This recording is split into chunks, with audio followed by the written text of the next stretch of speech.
Indra Mahkota, saya nak sebut begini. Berkarung saudara-saudari akan kena maki dengan seluruh rakyat Malaysia kalau saudara-saudari tak pastikan Saifuddin Abdullah kalah dalam pilihan raya kali ini. Watak-watak macam ini tak boleh dah kita bagi dalam politik negara kita.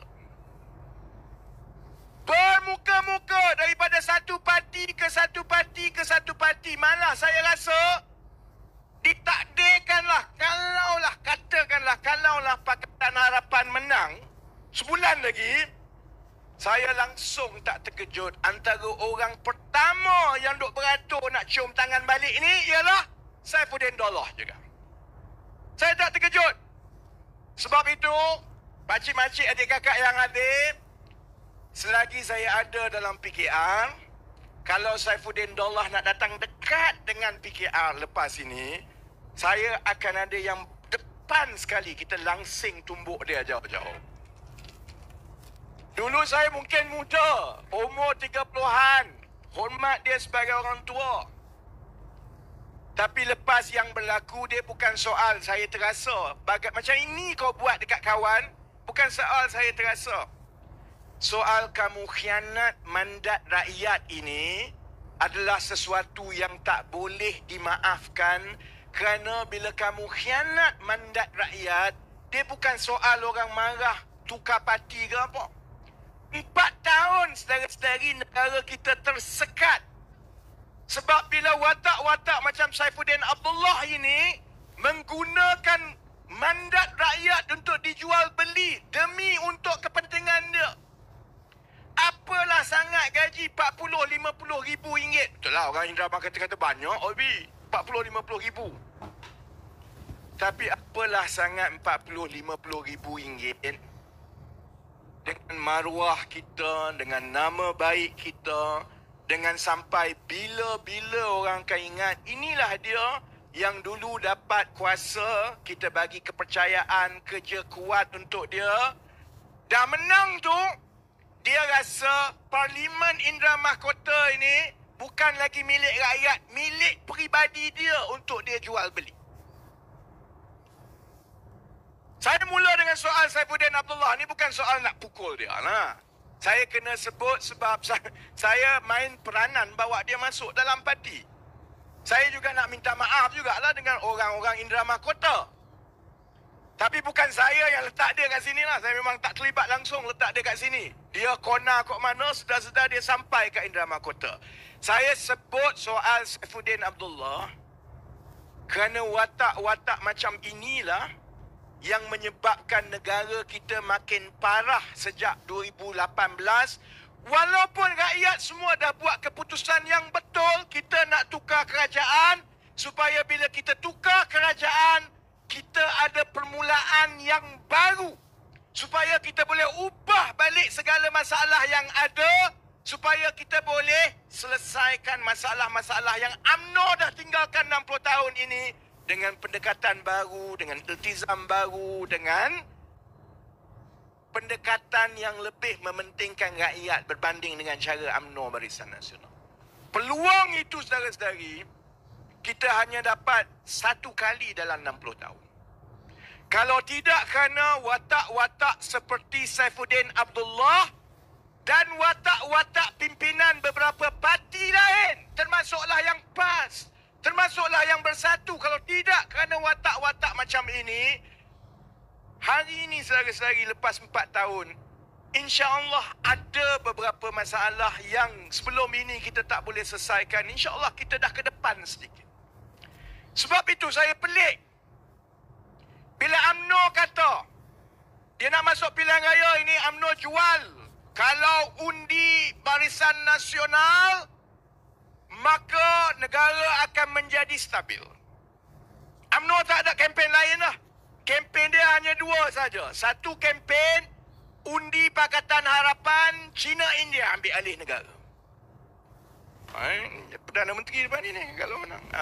Yang China, yang India, menteri. Itu satu kempen UMNO lah. Kalau undi Pakatan Harapan, maka China India ambil alih negara. Satu lagi kempen UMNO Barisan Nasional. Kalau tak nak kerajaan bertukar ganti kononnya sampai ada 3 Perdana Menteri dalam satu penggal, undi UMNO Barisan Nasional, kerana kononnya UMNO Barisan Nasional ni akan stabil. Satu Perdana Menteri kekal sampai ke habis satu penggal. Baik. Sebenarnya siapa yang duk tukar Perdana Menteri ni? Kita akan bertukar Perdana Menteri dan kerajaan jadi huru-hara kalau tidak kerana UMNO yang jadi batu api. Kalau tidak kerana UMNO dia sanggup telan kebencian dia kepada PAS selama 60 tahun. Yang duk bergaduh dengan PAS ni bukan PKR selama ni. Kita bergaduh dengan kaki rasuah je. Siapa rasuah kita kejar.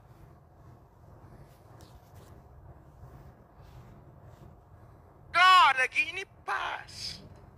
PAS yang UMNO benci, UMNO yang PAS benci. Tapi demi untuk dapat kuasa tahun 2020, dia boleh berpeluk, saudara-saudara. Dia boleh kononnya lupakan segala-galanya demi untuk dapat kuasa. Dan sebab demi untuk dapat kuasa itulah negara jadi kucak-kacir sejak tahun 2020. Kemudian kita tengok pula Bersatu. Yang marah dekat Bersatu ni bukan PKR. Kita marah dekat geng-geng yang sakau duit je. Kalau dalam parti sakau duit pun kita marah, luar parti pun kita marah. Yang marah kepada Bersatu ni UMNO. Sebab Bersatu parti sepehan UMNO.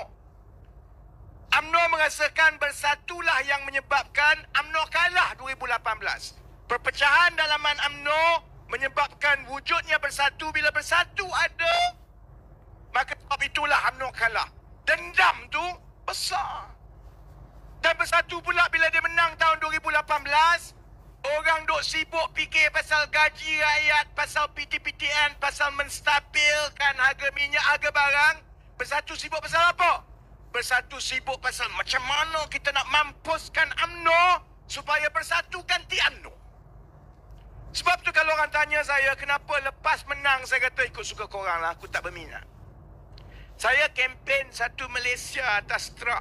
Bukan truk ni lah, truk yang lagi buruk dulu tak. Satu Malaysia saya kempen lebih 2 tahun. Bukan sebab saya nak tengok dia orang bergaduh siapa jadi menteri. Saya tak nak pun. Saya datang ni pakai track bottom macam ni lah. Tak minat aku kerja-kerja menteri kena pakai suit kot. Saya dah puas pakai kot ni masa duduk kat London. Puas dah. Orang macam kami berkempen supaya kita dapat tengok tahun 2018 dahulu kuasa dikembalikan kepada rakyat. Supaya rakyat tahu tak ada satu pun mana-mana parti politik dalam dunia ini, hatta PKR sekalipun, kalau kuasa itu diberikan tak putus-putus sampai 60 tahun, tak ada parti yang baik, saudara-saudara. Sebab macam Mak Saleh kata, power corrupts, absolute power corrupts absolutely. Kalau dia dah tiap-tiap tahun jadi menteri, dia tak ingat dah orang kat bawah ni. Dia tak ingat dah sebenarnya yang angkat dan bagi mandat kepada dia ialah rakyat. Sebab itu 60 tahun masalah tak selesai. Jadi saya mati-matian kempen dulu. Bukan sebab nak tengok orang tu jadi menteri, orang ni jadi hebat. Saya nak tengok rakyat ajar orang politik.